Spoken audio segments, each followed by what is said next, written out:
suis votre animatrice. Je suis la fondatrice de l'École internationale d'étiquette et de protocole et je vous souhaite la bienvenue à cette formation 5. Donc, nous allons travailler aujourd'hui avec le cahier du formateur qui est intitulé Étiquette des affaires et comportement positif.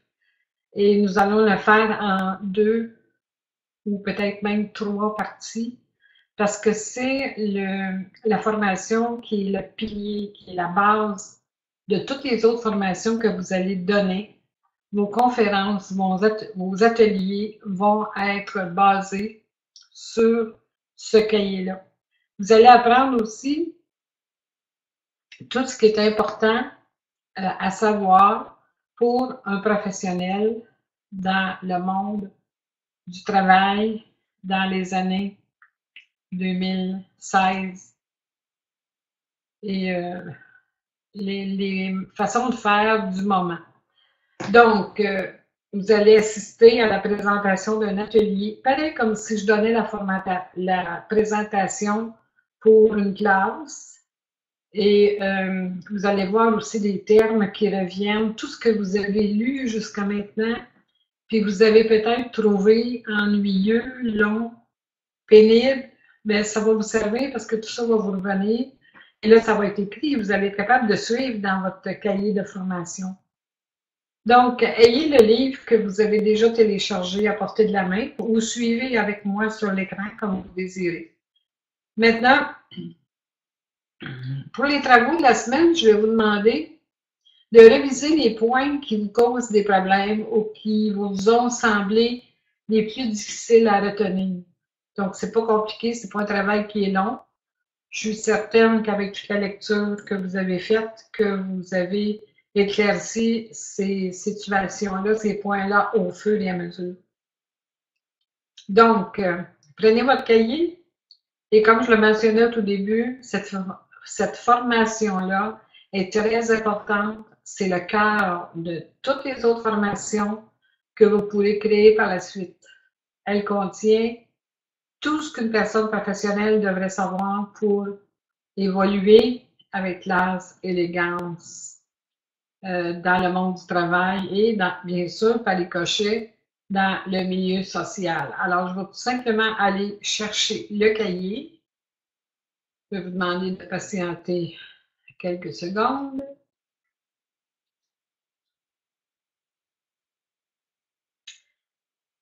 Juste le grossir un petit peu. Alors, vous voyez, c'est le cahier du participant que vous avez ici et il s'intitule Étiquette des affaires et comportement positif. Ce cahier-là, c'est la version pour le formateur. Donc, pour vous. Les élèves auront une formation sans les notes annotations de couleur rouge que j'ai mis. Vous allez comprendre quand vous allez voir ça ici. Là. Alors, les notes qui sont en rouge, c'est seulement dans votre cahier. Les participants n'ont pas ces notes-là. Donc, vous savez que quand on donne une formation, on espère toujours être rappelé.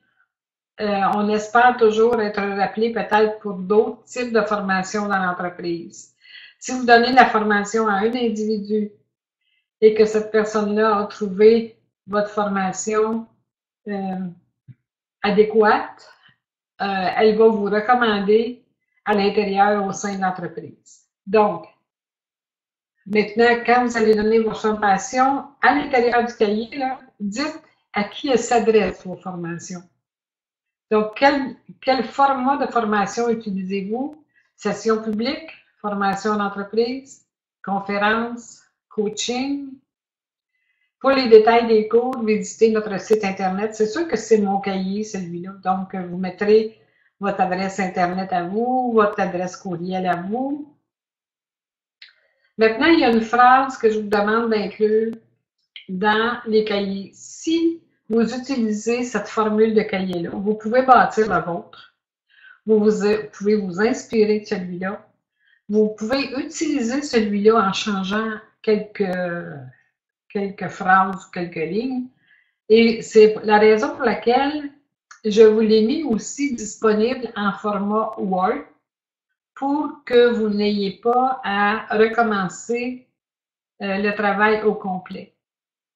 Donc, si vous voulez mettre cette phrase, ce cahier est imprimé pour l'utilisation des participants avec la permission spéciale de Ginette Salvas, École internationale d'étiquette et de protocole. Alors ça, vous pouvez le mettre au tout début. Maintenant, en bas du cahier, vous avez une phrase ici qui dit « Tout droit de traduction, d'adaptation et de reproduction réservé sous quelque forme que ce soit, l'année, et Ginette Salvas, c'est l'École internationale d'étiquette et protocole. Ça, c'est mon cahier. Donc, vous n'êtes pas obligé de mettre votre nom ou le nom de l'école ou mon nom ici, mais tout simplement arrêter là, après l'année. Pour vous, ça va être probablement 2016, point. Donc, ça empêche, ça dit aux gens, je suis l'auteur de ce livre, ce cahier-là. Donc, je vous interdis d'en faire la copie, de l'adapter ou de le reproduire. Mais c'est pour ça qu'au tout début, vu que vous utilisez mon cahier, au tout début, je vous donne la permission à vous de vous en servir, mais ce qui est en bas interdit aux gens qui sont devant vous de s'en servir. Maintenant, vous allez reconnaître maintenant des choses que je vous ai demandé au tout début. Donc, un curriculum vitae corporatif. Vous en avez fait un, vous en avez travaillé un. Est-ce que vous en êtes satisfait, satisfaite? Ça, c'est le mien. Il a évolué même depuis ce temps-là, donc ne faites pas comme moi, là. Regardez toujours votre CV à date. Une photo professionnelle. Donc, faites-vous prenez une photo par un photographe professionnel pour inclure à l'intérieur de votre cahier. C'est toujours mieux qu'un selfie ou qu'une photo amateur. Et ensuite, moi, j'ai mis en bas les groupes auxquels je fais partie. Donc, LinkedIn, qui est très populaire ici en Amérique, chez vous, je ne le sais pas. Facebook, Viadeo et Twitter. Et vous, bon, si vous en avez plus que ça, ou essayez d'aller vous procurer des logos, ça fait toujours beaucoup plus professionnel. Si vous n'en avez pas, marquez tout simplement votre site web et votre adresse courriel. Maintenant, les gens aiment toujours ça, savoir de quoi on va me parler aujourd'hui. Pourquoi c'est important pour moi, qui quitte une journée de travail, là, pourquoi c'est important pour moi d'être ici et d'apprendre des sujets que peut-être je ne connais pas du tout, ou peut-être que je connais un peu, ou peut-être que j'aurais intérêt à connaître. Donc, le titre du cours, Étiquette des affaires et comportements positifs, c'est une durée de 1 journée. L'étiquette et le comportement jouent un rôle primordial dans la vie sociale et professionnelle. La première impression est celle qui compte, d'où l'importance de soigner ses manières et de savoir vivre en affaires et en société. Maintenant, à qui ça s'adresse? Aux cadres, aux professionnels, aux dirigeants d'entreprise, aux hommes et aux femmes d'affaires, ainsi que les personnes qui souhaitent améliorer leur présentation sur le plan personnel et professionnel.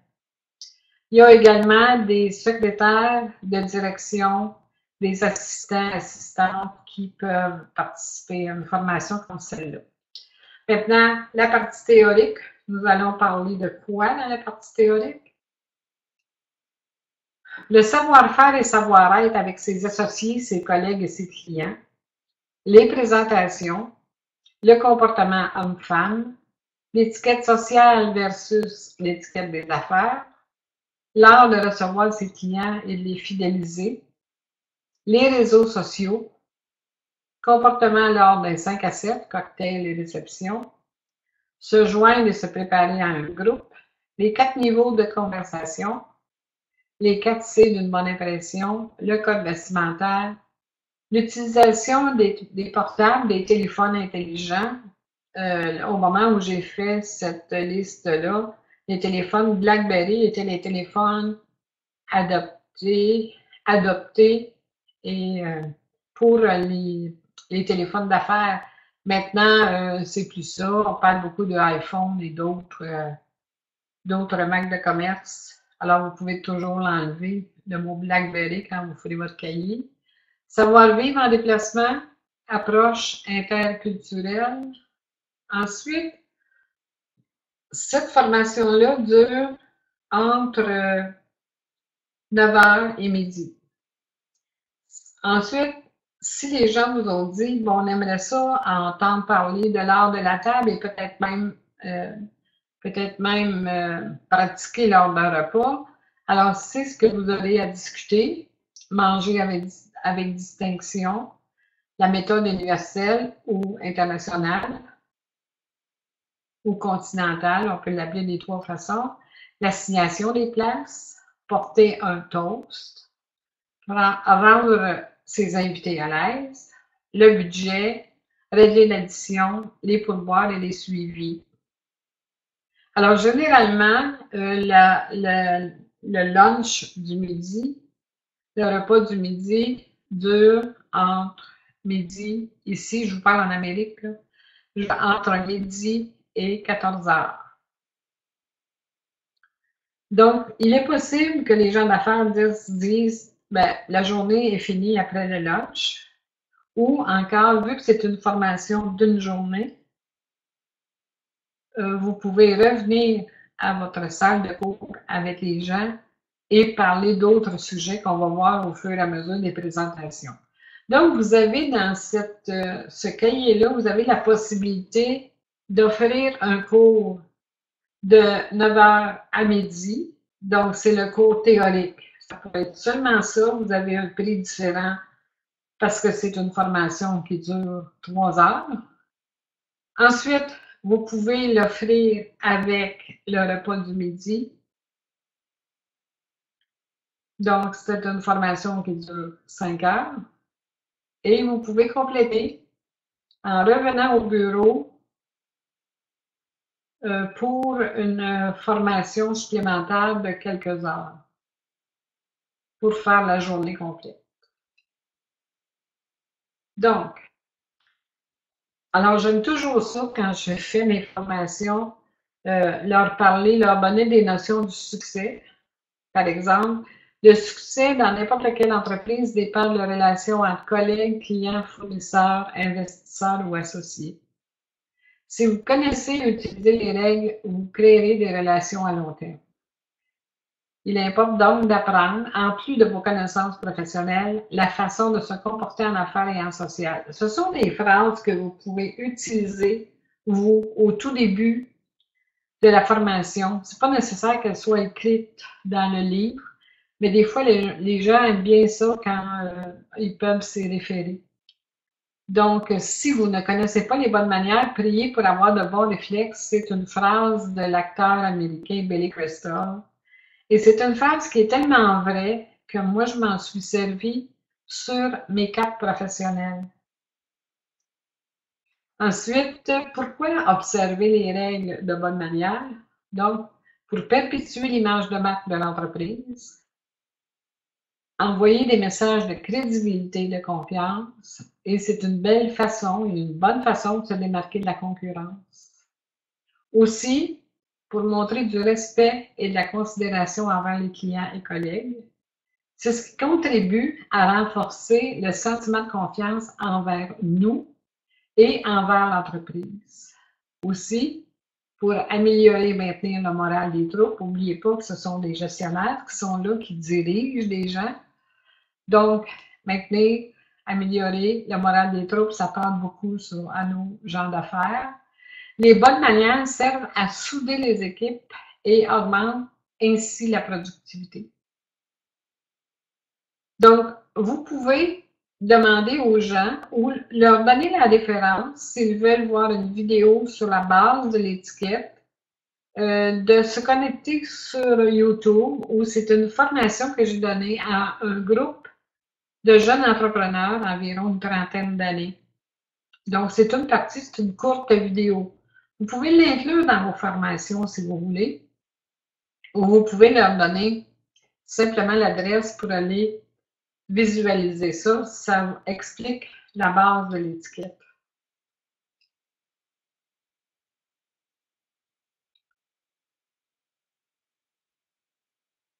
Maintenant,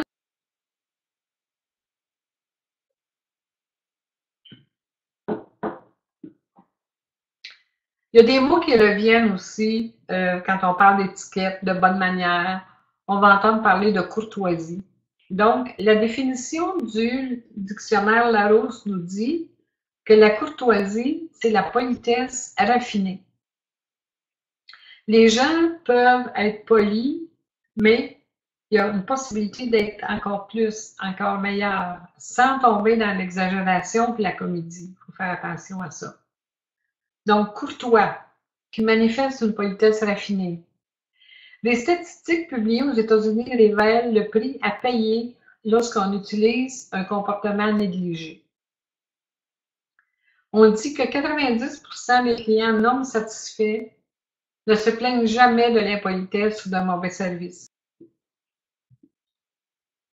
91% de ces 90% ne feront plus jamais affaire avec une compagnie qui leur a manqué de respect. Le client insatisfait en parlera à au moins 9 autres personnes et 13% des clients malheureux le diront à au moins 20 personnes. Donc, des statistiques comme ça, vous pouvez les trouver dans des magazines locaux, des magazines qui sont destinés aux gens d'affaires, des journaux, des magazines. Alors, ce serait peut-être bon de vous abonner. Moi, il y a un magazine que j'aime beaucoup, c'est un magazine français qui s'appelle Management. Moi, je le trouve extraordinaire et ça fait plusieurs années que j'y suis abonnée. Vous pouvez y accéder en format électronique, donc c'est un mensuel.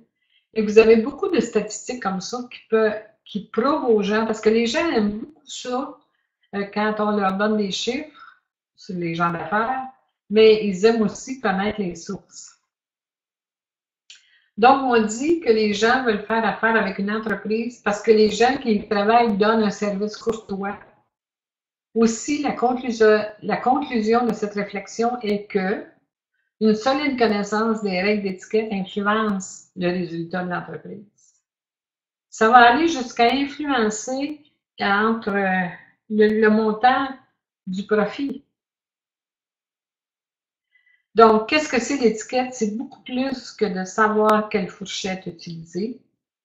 Par exemple, les gens d'affaires, qu'est-ce qu'ils doivent connaître en plus? Entrer dans une salle, s'y sentir à l'aise, savoir se présenter, comment féliciter quelqu'un, envoyer des notes ou des courriels.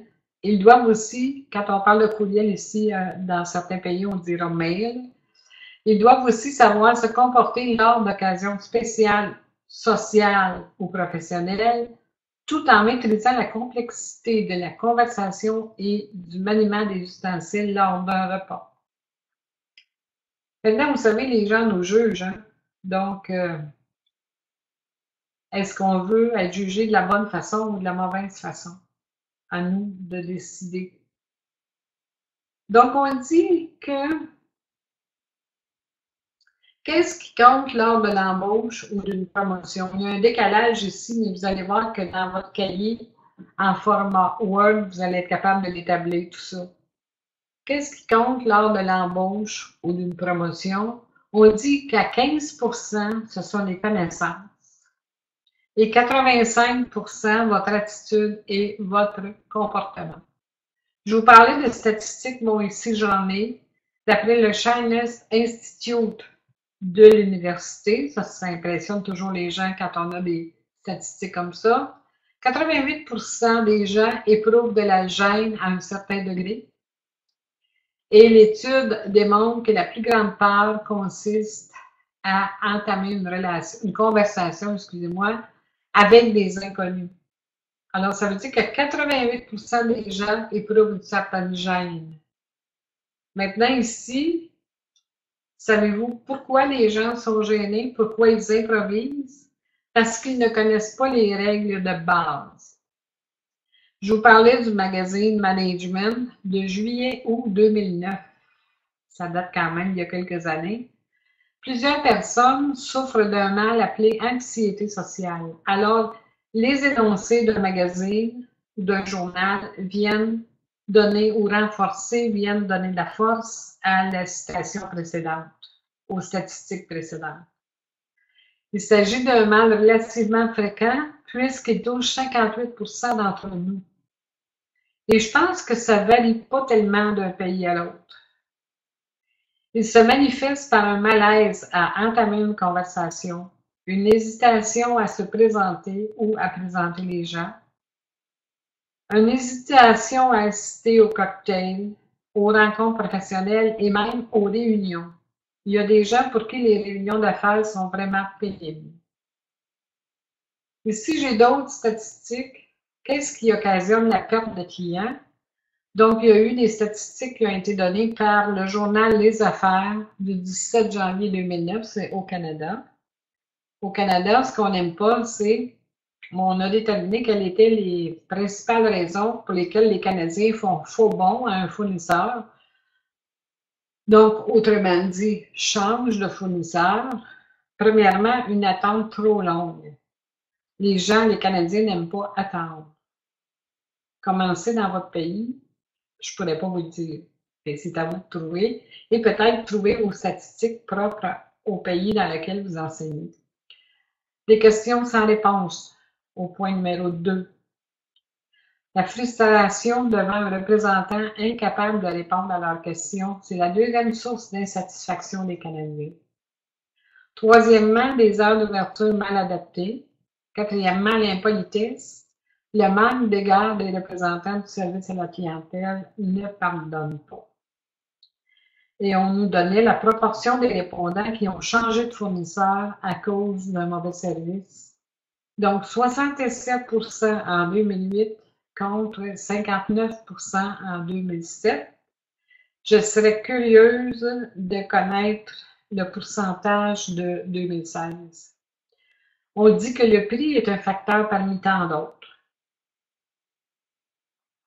Même si le prix est un peu plus élevé, si les gens avec qui on transige ont de la classe et savent se comporter, on a sûrement tendance à aller vers eux plutôt que vers un marchand ou un fournisseur qui offre des prix beaucoup plus modestes, mais qu'on se sent négligé.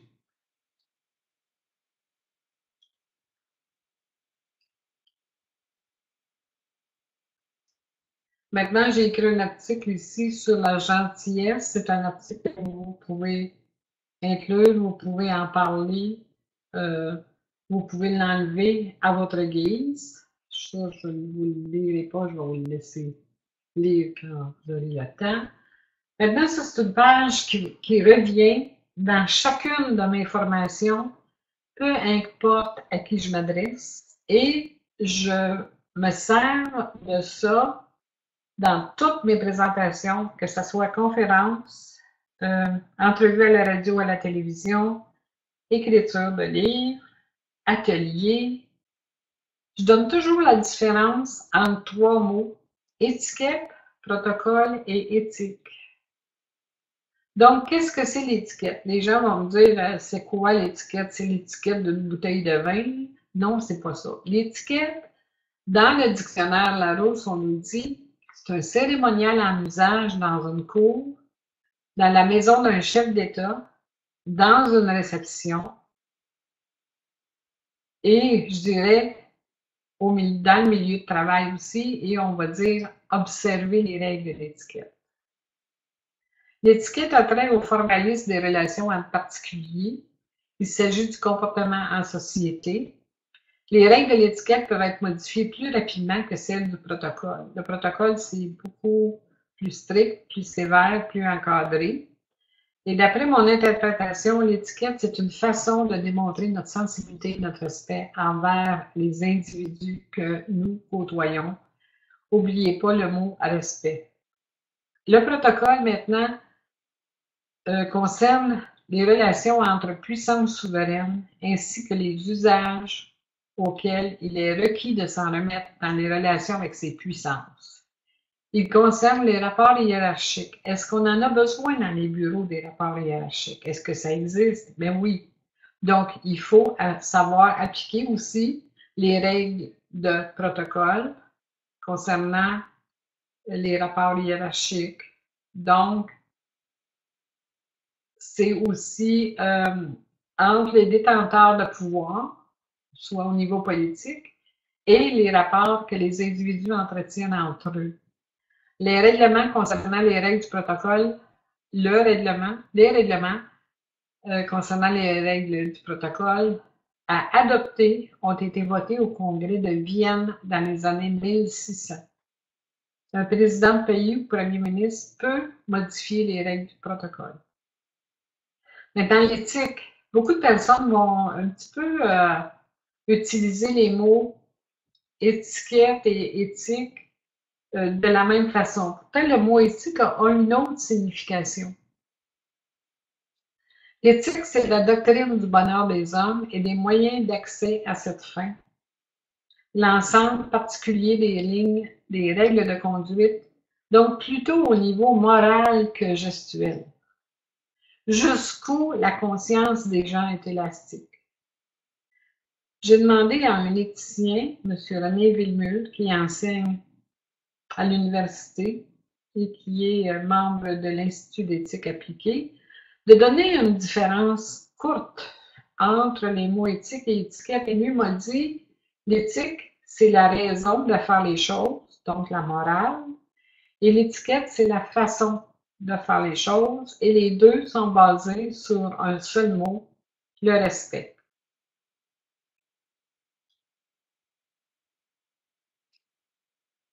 Donc, là, on est toujours au préliminaire, à l'entrée en matière de notre présentation. Et je débute toujours avec un exercice que vous pouvez visionner aussi sur la vidéo sur YouTube. Donc, vous pouvez la suggérer. Même les gens aiment ça quand ils vont arriver à leur bureau ou chez eux. Ils vont pouvoir regarder la vidéo, puis ils vont pouvoir, soit vous le mettez ou vous l'enlevez, hein, libre à vous. Donc, un questionnaire qui permettra aux gens de réaliser qu'ils ont beaucoup de choses à apprendre. Donc, on va se servir de ce questionnaire-là pour évaluer nos connaissances en matière d'étiquette des affaires. Et la bonne réponse pour vous, c'est celle qui est en rouge. Maintenant, pour le participant, la bonne réponse n'est pas là. Ça va être à vous de l'expliquer et de donner la bonne réponse.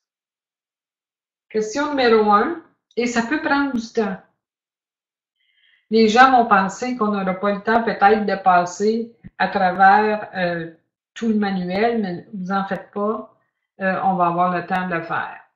Donc, la question numéro 1, vous êtes en présence d'un collègue et un directeur se joint à vous. Lors des présentations, est-ce que cette formule de présentation est correcte? Monsieur le directeur, je vous présente un nouveau collègue. Et la réponse est oui. On va toujours nommer la personne la plus importante, la plus haute en hiérarchie, en premier lieu. Donc, Monsieur le directeur, je vous présente un nouveau collègue. La question numéro 2. Vous êtes en présence d'un client et du président d'entreprise. Vous voulez faire la présentation convenablement. Est-ce que vous nommez le président en premier lieu ou le client en premier lieu? La réponse est B. Nommer le client en premier lieu.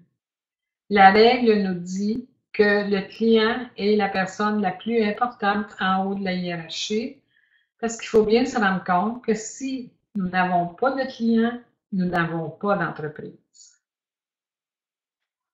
Et la question numéro 3. Vous êtes en présence d'un client et de la vice-présidente de l'entreprise. Vous voulez les présenter. Vous nommez la vice-présidente en premier lieu ou vous nommez le client en premier lieu. Encore là, nous allons nommer le client en premier lieu. Dans les règles d'étiquette sociale, on vous dirait de nommer la femme avant le client. En affaires, le genre n'a aucune importance. Qu'on soit un homme ou une femme, c'est le titre qui prévaut. Mais dans ce cas-ci, on sait que la règle est de nommer le client en premier lieu, devant un directeur, devant un président et devant un vice-président ou vice-présidente. Donc, n'oubliez pas que le genre n'a aucune importance, c'est la hiérarchie qui compte. Vous pouvez faire un visuel en triangle si vous voulez. Mettez le client en premier lieu puis pour que les gens se souviennent que c'est le client qui est roi et maître. Maintenant, la question numéro 4. Il convient de donner une poignée de main sympathique lors d'une première rencontre.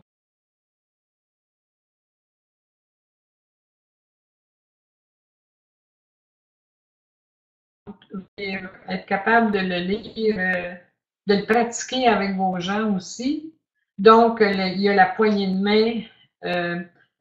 main sympathique, ça, c'est une d'elles. La petite poignée main molle, poisson mort, la poignée de main qui serre trop fort.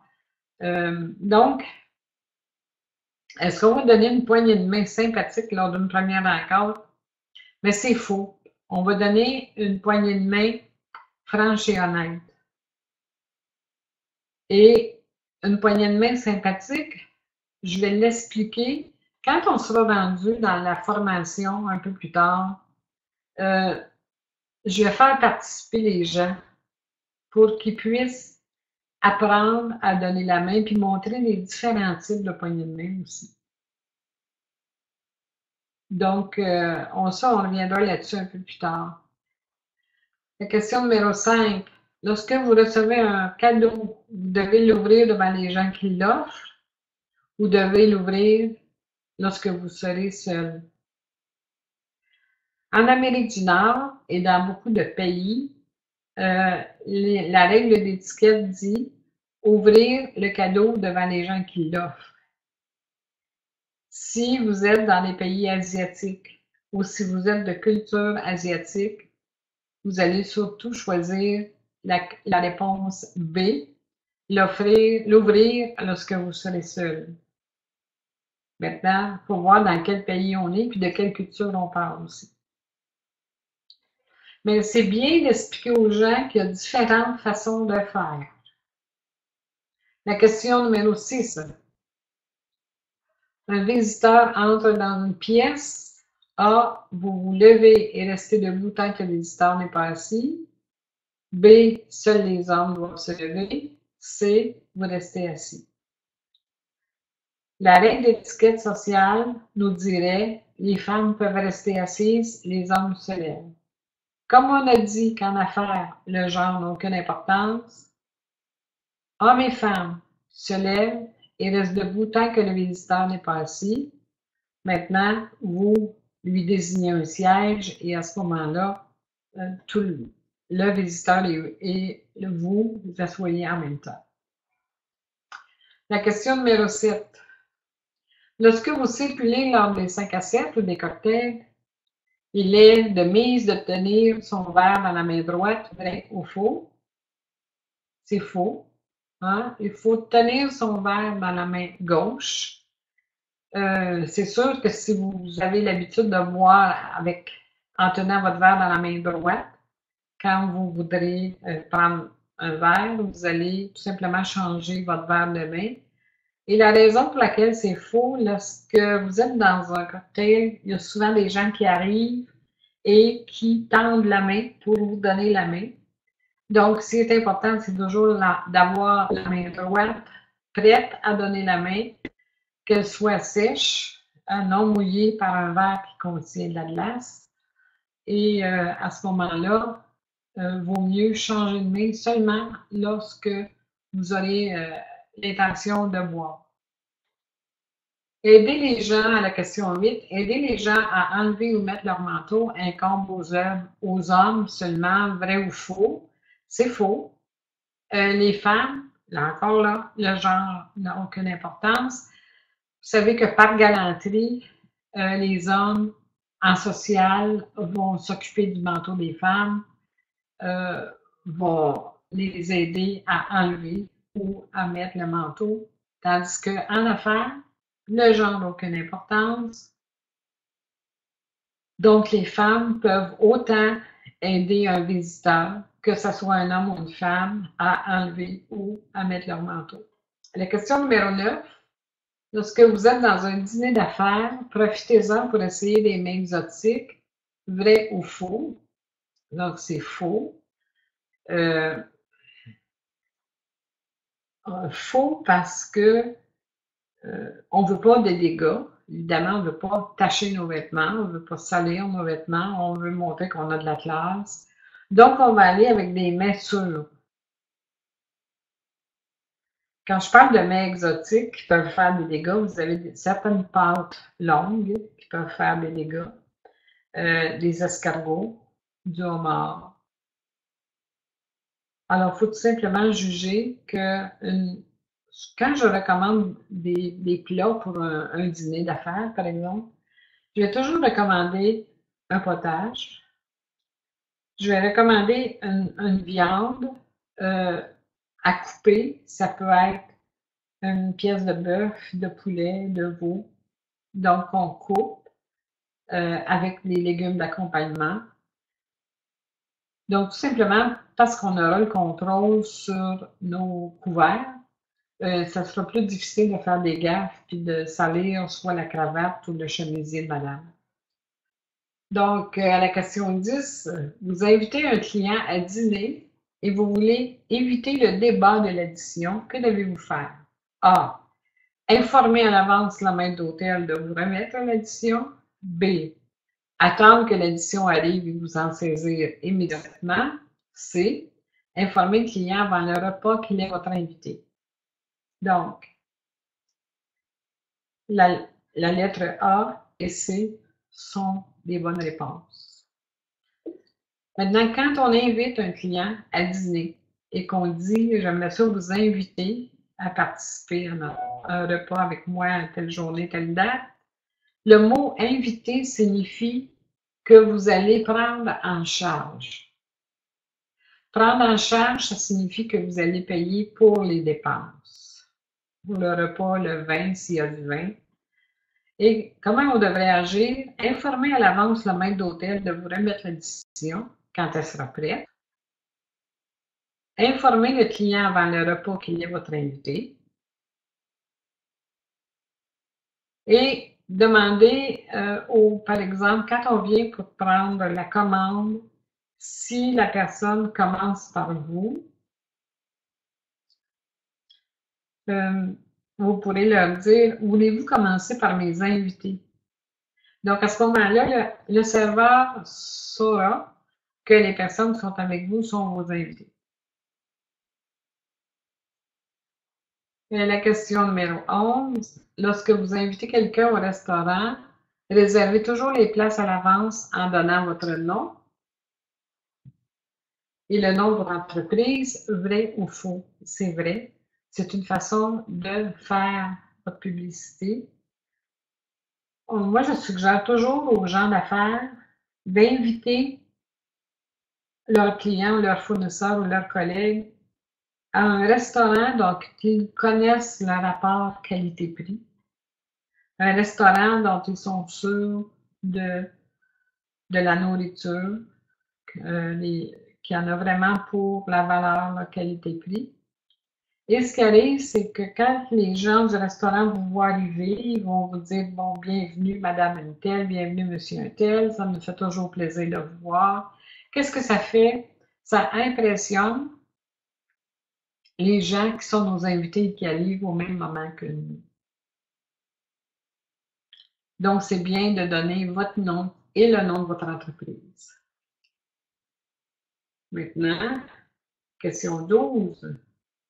Vous rencontrez une nouvelle personne Assurez-vous de répéter son nom au cours de la conversation afin de vous permettre de vous en rappeler plus facilement, vrai ou faux.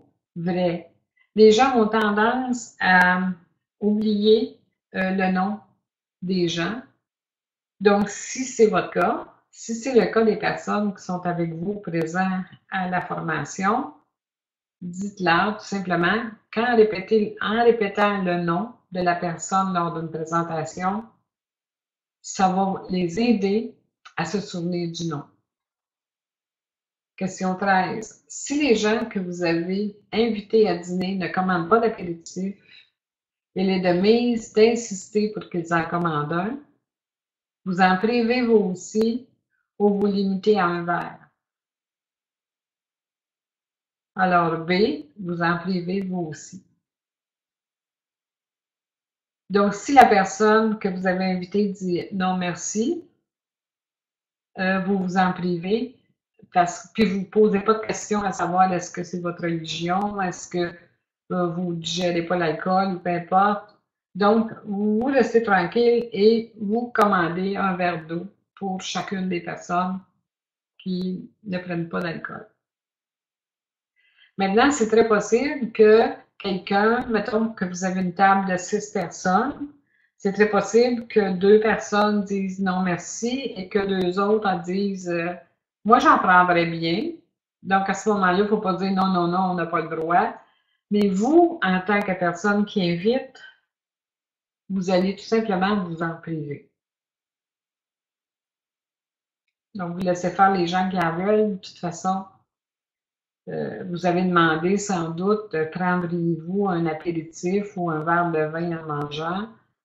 Et vous avez donné, en faisant ça, vous avez donné la permission aux gens de le faire. Donc, il y en a qui se prévalent de la permission, d'autres non, et c'est correct comme ça.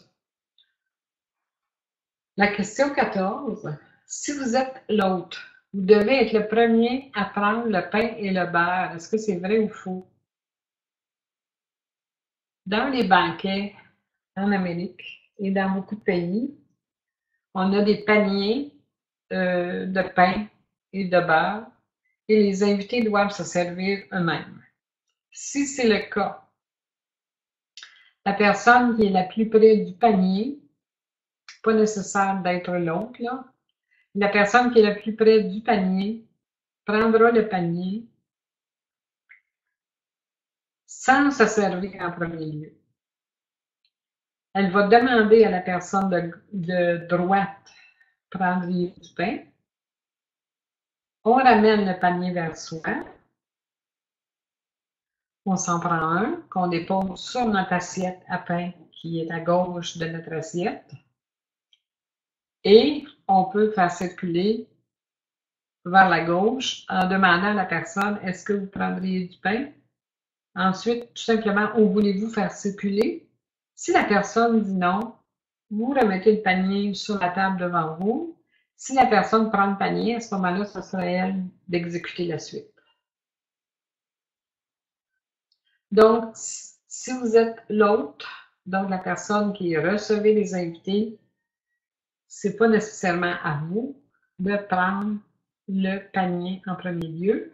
Et si on a l'assiette à beurre, mais ça sera exactement la même façon de faire, la même façon de présenter que vous avez fait pour le pain. La question 15. En conversant avec des gens que vous connaissez peu, il est toujours de mise de A. Démontrer un intérêt en posant des questions, parler de vous et ne parler que d'affaires. Mais c'est sûr que c'est le A qui est bien. Il n'y a rien de plus ennuyeux et ennuyant que de parler de vous. Vous êtes là pour connaître les gens, donc démontrez un intérêt en posant des questions.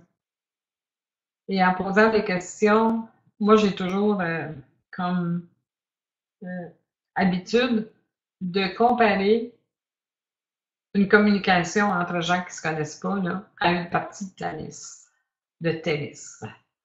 Vous posez une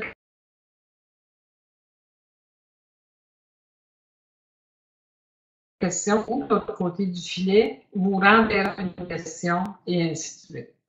C'est sûr que si la balle tombe et que la conversation tombe à plat, la personne n'aura pas les conditions gagnantes d'une bonne communication.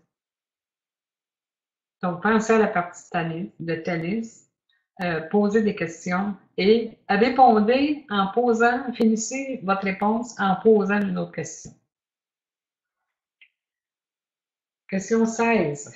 Lorsque vous devez vous lever de table pour un court moment, votre serviette sera déposée sur votre siège, sur votre chaise, sur la table bien pliée ou à côté de votre assiette. La réponse, c'est A, sur le siège de la chaise. Question 17. Lorsque vous assistez à une rencontre d'affaires au restaurant, une femme devrait s'attendre à ce qu'un homme se lève pour tirer sa chaise, vrai ou faux? C'est faux. Pourquoi? Parce que en affaires, le genre n'a aucune importance. Si on était dans une situation sociale, on dirait vrai. Par courtoisie, l'homme se lève et tire la chaise de la femme. Maintenant, en affaires, n'oubliez pas que le genre a aucune importance. Question 18. Lorsque j'écris un courriel ou un mail à mes collègues, j'évite les thèmes de politesse, vrai ou faux? C'est faux. Il faut être aussi poli dans nos courriels ou nos mails que dans une lettre ou une conversation. Question 19. Lorsque je porte un porte-nom, je le place du côté du cœur, vrai ou faux? C'est faux. Quand on assiste à une réunion ou un congrès, il y a beaucoup de participants. Bien souvent, on va nous donner une carte à l'intérieur d'un plastique qu'on peut apposer sur nous pour que les gens puissent nous reconnaître plus facilement. Donc, on va installer ce plastique avec une carte sur l'épaule du côté droit. C'est le côté où on donne la main parce qu'on donne la main droite. Donc, quand on va donner la main droite, les gens vont nous regarder dans les yeux. Ils vont descendre le regard vers le plastique avec la carte et ils ne seront pas obligés de détourner la tête pour aller vers votre côté gauche.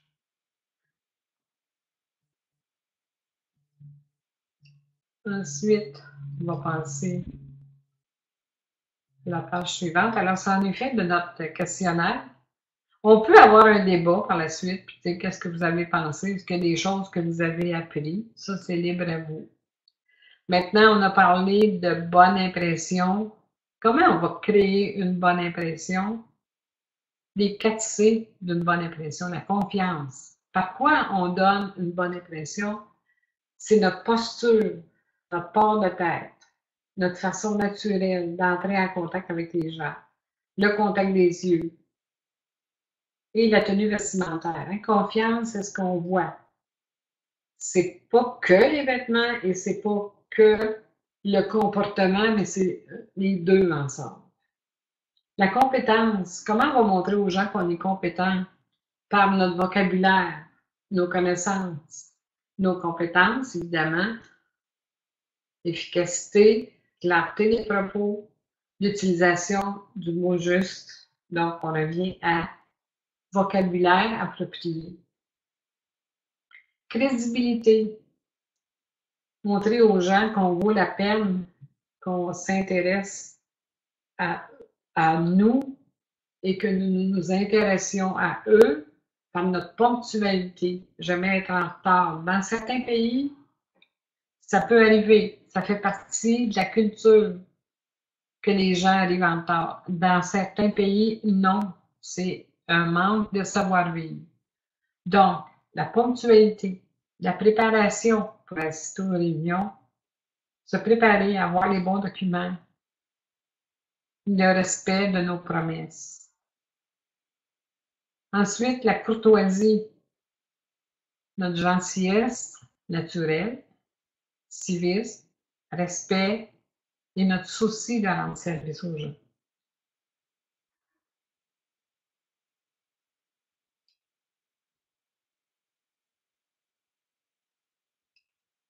Alors, pour terminer cette partie-là, je vais tout simplement faire un rappel des règles d'étiquette. J'ai fait un tableau ici.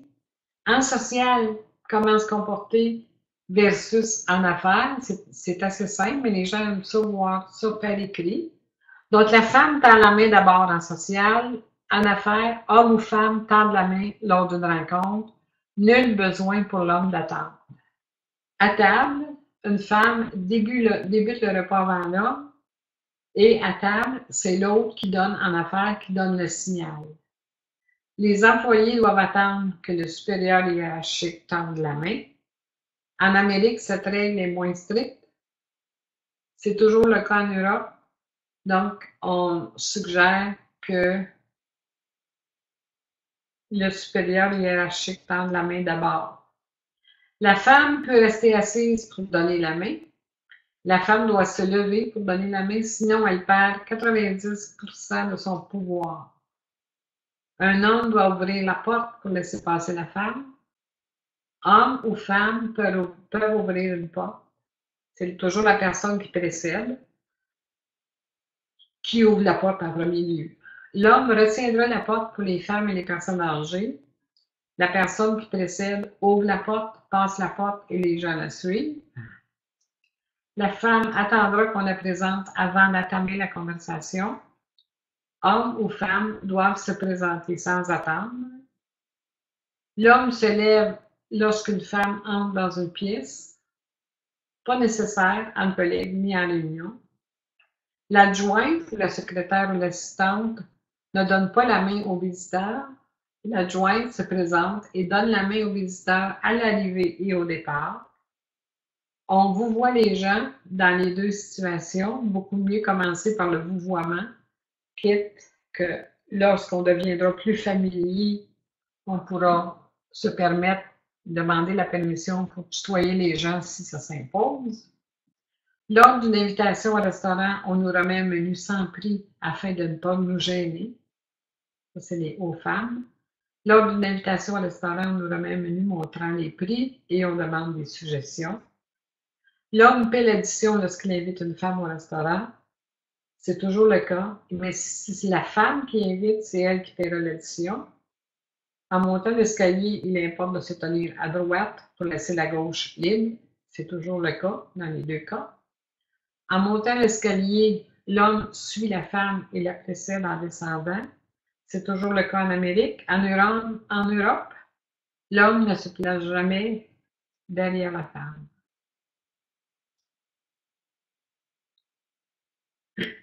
L'homme courtois ouvre la portière de l'auto pour une femme. En affaires, c'est toujours apprécié, mais c'est plus nécessaire. Sur le trottoir, l'homme se tient du côté de la rue. C'est toujours le cas en affaires aussi. Dans l'ascenseur, l'homme galant doit sortir pour laisser entrer ou sortir une femme tout en retenant les portes. C'est toujours apprécié, mais c'est plus nécessaire en affaires. Et nous nous rendons aux étages les plus hauts, on se dirige vers le fond et on ne restera pas près du panneau. Donc, on va aller plus loin en arrière dans l'ascenseur. En social, la femme sortait d'un ascenseur en premier lieu. Et en affaires, le genre n'a aucune importance. En social, si on est près du panneau, il est poli de demander aux gens qui entrent à quel étage ils se dirigent et de presser le bouton pour eux. En affaires, c'est toujours apprécié, mais c'est plus nécessaire. En social, les hommes doivent enlever leur chapeau dans les lieux publics. En affaires, c'est toujours le cas, et aussi pour les casquettes. À bord d'un train, les plus jeunes cèdent leur place aux plus âgés, aux personnes qui se déplacent difficilement et aux femmes enceintes. Les hommes cèdent leur place aux femmes. Et en affaires, c'est toujours le cas. À bord de l'automobile, c'est un beau geste quand un homme fait le tour de l'auto pour aider une passagère à monter dans l'auto, débarrer la porte, ouvrir la porte, refermer la porte. Donc, on sait qu'en affaires, c'est plus nécessaire et qu'en social, ça devrait toujours exister. Moi, je suggère toujours que si on va à un restaurant et qu'une femme a sa voiture et qu'elle est stationnée dans un endroit sombre et qui a l'air un petit peu douteux, c'est toujours bien de c'est toujours bien pour l'homme de la raccompagner à sa voiture.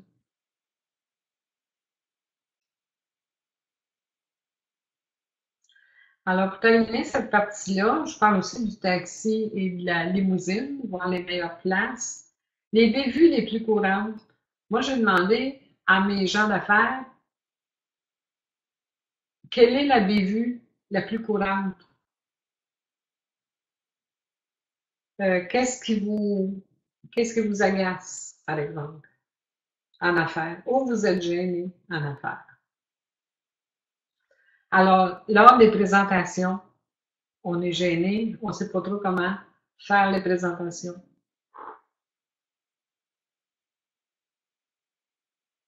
Des échanges de poignées de main.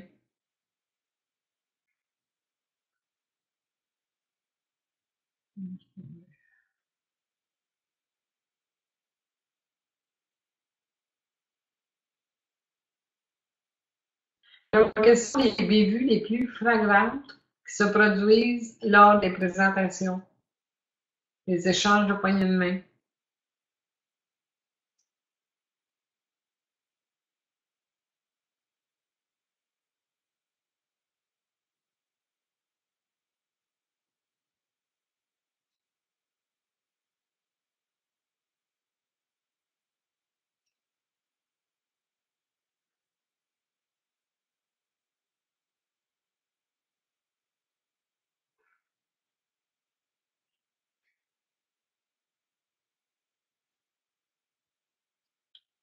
C'est toujours bien pour l'homme de la raccompagner à sa voiture. Alors, nous sommes à la page 17. Je vous parle de la façon de s'asseoir dans les taxis ou les limousines. Là aussi, il y a des places de choix. Donc, je vais vous laisser le lire tout simplement.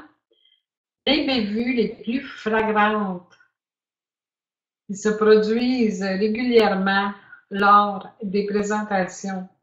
J'ai demandé, quand j'ai commencé à donner mes formations, j'ai demandé aux participants, donnez-moi des endroits ou des cas où vous vous sentez le plus mal à l'aise. Où on m'a dit justement lors des présentations, qui on nomme en premier lieu, les échanges de poignées de main, l'utilisation des titres aussi lors des rencontres officielles,